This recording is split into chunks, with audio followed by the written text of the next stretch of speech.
Good day, Rico Rojo here. Recently I spent much of last month listening to the Copa versus Wright trial on X Spaces, and I continued to listen to it after the testimonies were done. And a few days ago, there was one of the spaces that was talking about how to make Bitcoin more attractive, more sexy, to involve more women. And I wasn't in a place where I could raise my hand to comment, but the more I thought about it, the more I wanted to share a little bit with it. And let me make it clear that I'm talking about Bitcoin Satoshi Vision as opposed to Bitcoin Core. I'll probably keep the comments off on this. If you're a Bitcoin Core person and you want to deal with 7 seconds per transaction, keep driving that Model T and, double down. It's your right to be a Luddite. I don't care. I don't want to hear it. But this is for the people, the BSVers who are in that Twitter space. And I wanted to share that I think going at it as a split of sexes might not be the optimal way to look at it.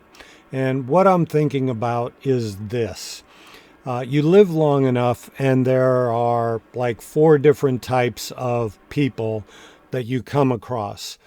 People who do it for the betterment of all, people who do it for the betterment of themselves, people who do it for the detriment of themselves, and people who do it for the detriment of all. Okay, so what you've got there is the bottom two, or the last two, are more self-destructive tendencies. They're the selfish people. They're the ones that make what's going on now seem like they're using the playbook from 1984. And if you're aware, you know exactly what I mean without me having to go into the details. So with Bitcoin Satoshi Vision, it not only solves the Byzantine generals problem, first time that we've had a distributive ledger that can guarantee trust without data being lost. And it's unique in history, and the world is growing smaller and smaller. And what we have here is the bottom 2 categories fighting the top 2 categories. We've got a lot of people that are scared. It's like a million years of monkey see, monkey do, all coming together. Countries trying to do smash and grabs to grab their resources, being so fearful of the other. It's rather quite stark. But yet, what I've noticed about the BSVers, and this starts at the top with Craig Wright, is that he has a very long-term view of the future and where he wants to go. And I would put it to you that BSV is the first step in establishing trust and transparency. And with both trust and transparency, we can start believing in one another's. Countries can believe in one another, what they say, what they do. It's the first step. Then you get to the enforcement of it, but we'll deal with that later. But what we're dealing with is an area where, for the first time, transparency can become a synonym for trust. And with that, we can begin to trust our politicians. Maybe hold them more accountable, you say? That they don't go into office, with a few $100,000 and come out multi-billionaires or millionaires? We have a record now. And see, that's where I think, first of all, we need to educate people on the distinction between privacy and anonymity. I deal with this in one of my books, Primer for Alien Contact, at the very end of it. Anonymity is basically trying to be anarchy and above the law. Imagine who and what can be sold if it's anonymous? Who can do inside selling if it's anonymous?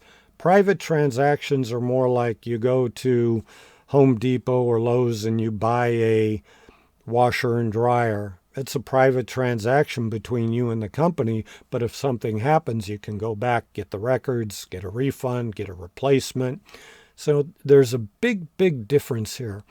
So I think we need to educate the people, and a lot of them aren't malicious. They just don't know the difference between privacy and anonymity. And talk to people about catching the vision. The BSVers are the ones. They're the ones that are dancing on the edge of the fractal reality where what is meets the unknown at an uncertain pace.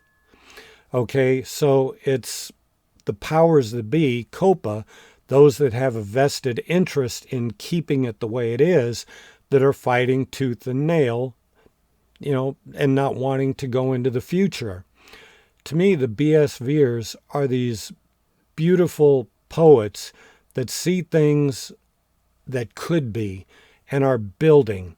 They're what I call reality programmers, as opposed to those that are trying to get rich quick in the bucket shops, which I call, reality hackers. Hackers take the shortcut. Reality programmers build. And it's the age-old process that programmers have been dealing with since the very beginning. How do you deal with failing systems? The answer is to build on top of them and let the old systems fail under the weight of increasing prosperity. So to me, this whole thing about trying to find out how to make Bitcoin sexy for women, it's not about that. We've got one of the best things, man, that you can catch, share the vision with. It's a vision to create a future that's different than this 1984 sort of Orwellian situation that is developing itself around us right now, or has developed around us. So with that, I'll be seeing you, and look forward to perhaps someday meeting Craig Wright. I'd like to shake his hand, and I'd also like to meet some of the BSVers that I've come to know and appreciate. So thank you so much. Rico Rojo here. Be seeing you.